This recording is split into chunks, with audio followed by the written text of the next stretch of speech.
విశాఖపట్నంలో అత్యంత ఖరీదైన భూములను ఎటువంటి అర్హతలు లేని ఉర్సా క్లస్టర్స్ కు కారుచౌకగా కట్టబెట్టడం వెనుక భారీ అవినీతి ఉందని మాజీ మంత్రి వైఎస్ఆర్సీపీ విశాఖ జిల్లా అధ్యక్షుడు గుడివాడ అమర్నాథ్ ఆగ్రహం వ్యక్తం చేశారు. విశాఖ నగర పార్టీ కార్యాలయంలో మీడియాతో మాట్లాడుతూ 2 నెలల కిందట ఏర్పాటైన కంపెనీకి ఏకంగా 3,000 కోట్ల విలువైన భూములను ఎకరం 99 పైసలకు కట్టబెట్టే కుట్రలో చంద్రబాబు లోకేష్లే సూత్రధారులని ఆరోపించారు. కనీస ప్రభుత్వ నిబంధనలను ప్రొసీజర్లను కూడా పాటించకుండా భూ కేటాయింపుల ఫైల్ ను పరుగులు తీయించింది ఎవరో ప్రజలకు వెల్లడించాలని డిమాండ్ చేశారు. కేవలం 2 మాసాల ముందే రిజిస్టర్ అయినటువంటి సంస్థకి 56.36 ఎకరాలు దాదాపు 2,500 నుంచి 3,000 కోట్ల రూపాయలు విలువైనటువంటి భూమిని కట్టబెడుతూ రాష్ట్ర ప్రభుత్వం నిర్ణయం తీసుకున్నటువంటి విషయం మీ అందరికీ తెలుసు.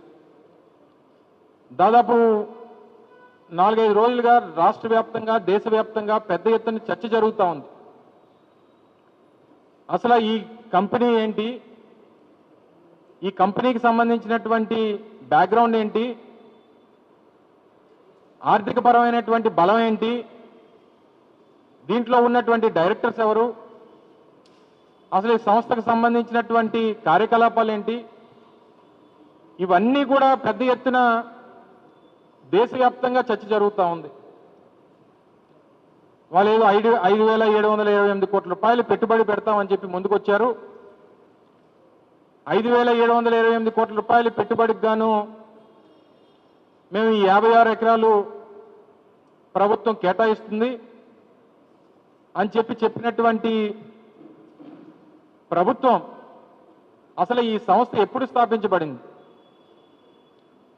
చంద్రబాబు నాయుడు గారు గత పాలనలాగే ఇది 4వ ముఖ్యమంత్రి.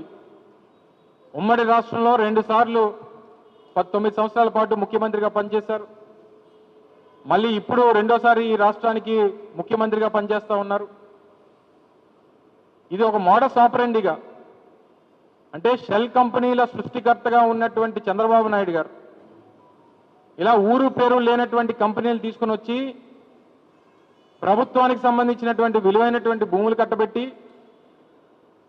తద్వారా ఆయన లబ్ధి పొందుతున్నటువంటి విధానాన్ని ఇప్పటికీ కూడా ఆయన మారలేదనేటువంటి దానికి ఇది ఒక ఉదాహరణ.